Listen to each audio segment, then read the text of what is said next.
Assalamualaikum warahmatullahi wabarakatuh. Selamat datang di Puskesmas Sungai Besar. Saya Rina Maulidia, angkatan 160, golongan 2, tahap 4 di Provinsi Kalimantan Barat.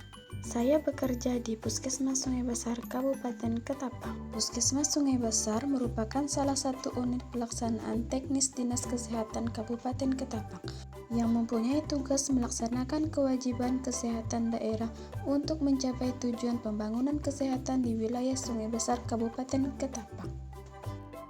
Adapun tujuan umum dari aktualisasi ini yaitu penulis diharapkan mampu mengaktualisasikan nilai-nilai dasar berakhlak, berorientasi pelayanan, akuntabel, kompeten, harmonis, loyal, adaptif, dan kolaboratif, dan mengetahui kedudukan dan peran profesi ASN dalam NKRI. Pada kesempatan ini, saya melakukan kegiatan aktualisasi dan habituasi di Puskesmas Sungai Besar Kabupaten Ketapang dengan judul Optimalisasi Penyimpanan Obat Menggunakan Label LASA Look Alike Sound Alike di instansi Puskesmas Sungai Besar Kabupaten Ketapang.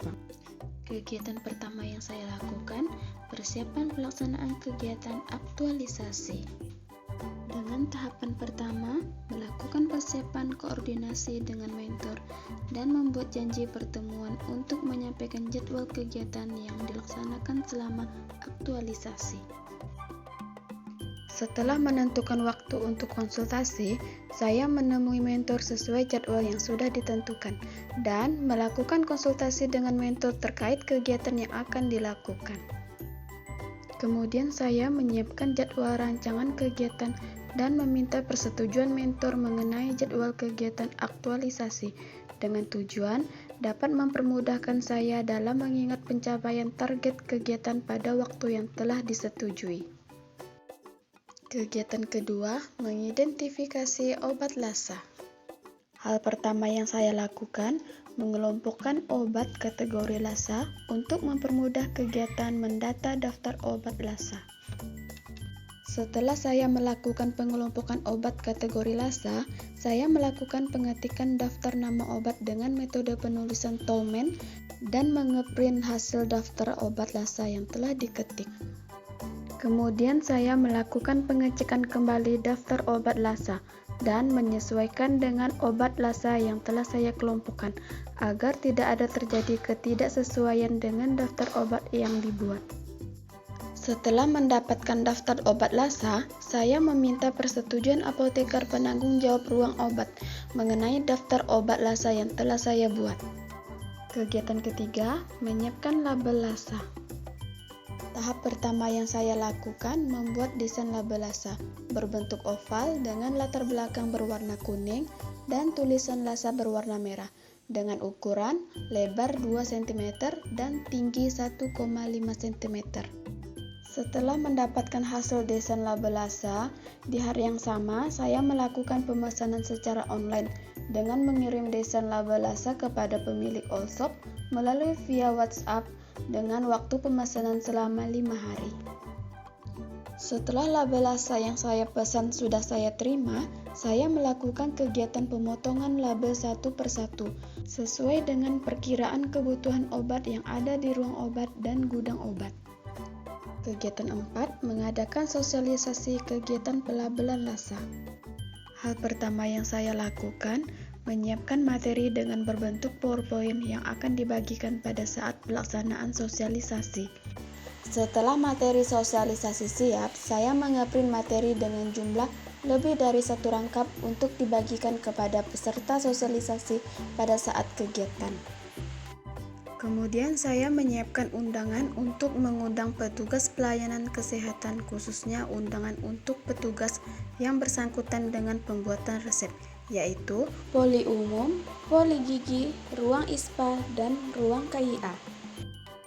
Setelah mendapatkan nomor surat dan persetujuan undangan pelaksanaan kegiatan sosialisasi, saya membagikan surat undangan satu persatu ke petugas ruang poli umum, petugas ruang poli gigi, petugas ruang KIA, dan petugas ruang ISPA.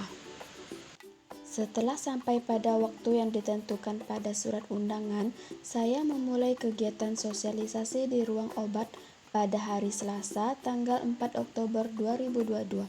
Dan kegiatan dibuka oleh apoteker penanggung jawab ruang obat.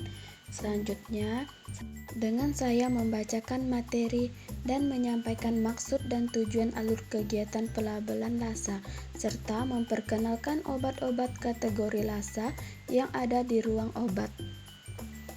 Dengan harapan, dengan diadakannya sosialisasi ini dapat menambah pengetahuan dan membantu meningkatkan pelayanan puskesmas, terutama pelayanan obat. Kemudian saya membuka sesi tanya jawab kepada peserta sosialisasi mengenai obat LASA. Kegiatan 5, memberikan label LASA pada obat LASA. Hal pertama yang saya lakukan, menyiapkan label yang akan digunakan dan melakukan pelabelan LASA yang sudah dikelompokkan pada kegiatan kedua tahap pertama dengan memberikan label pada setiap keranjang obat, strip obat, dan kotak obat. Dan saya juga melabel stok obat yang ada di gudang obat. Pada kegiatan ini, saya dibantu petugas apotek untuk menyelesaikan kegiatan melabel obat kategori LASA yang ada di ruang obat dan gudang obat. Setelah pelabelan selesai dilaksanakan, saya melakukan penyiapan rak penyimpanan kategori obat LASA yang sudah diberikan label, agar ada pemisahan antara obat kategori LASA dan obat lainnya. Kemudian saya melakukan penataan obat LASA pada rak penyimpanan ruang obat sesuai dengan peraturan yang berlaku, dengan diletakkannya tidak bersebelahan atau tidak berdekatan dengan obat yang serupa, sehingga pada rak penyimpanan susunan obat terlihat berselang antara obat yang sama dengan dosis berbeda, obat dengan nama yang mirip, dan obat yang kemasannya mirip. Setelah selesai melakukan penataan obat di rak penyimpanan, saya melakukan pemeriksaan kembali penataan obat LASA dengan persetujuan apoteker penanggung jawab ruang obat. Kegiatan 6, mengevaluasi penerapan LASA. Hal pertama yang saya lakukan, memeriksa susunan obat LASA dan label LASA pada strip obat sebelum jam pelayanan dimulai. Kemudian saya melakukan evaluasi penggunaan obat LASA dengan cara melakukan double check pada resep dengan orang yang berbeda. Ketika teman saya yang bertugas menyiapkan obat pada resep dokter, maka saya yang melakukan double check obat apakah sudah sesuai dengan resep dokter dan dilakukan sebaliknya. Di waktu yang sama, setelah melakukan double check pada resep, saya mengisi daftar checklist evaluasi penggunaan obat LASA yang sudah saya sediakan terlebih dahulu dengan kesepakatan apoteker penanggung jawab ruang obat. Dengan dilakukannya pengisian daftar checklist evaluasi, mempermudahkan saya menganalisis hasil evaluasi penggunaan obat LASA. Alhamdulillahirabbil alamin. Program kegiatan yang saya laksanakan selama habituasi ini berjalan dengan lancar. Semoga video ini dapat menginspirasikan teman-teman semua sehingga dapat meningkatkan kualitas manajemen ASN dan mewujudkan smart ASN untuk mendukung smart governance. Terima kasih telah menyaksikan video saya. Wassalamualaikum warahmatullahi wabarakatuh.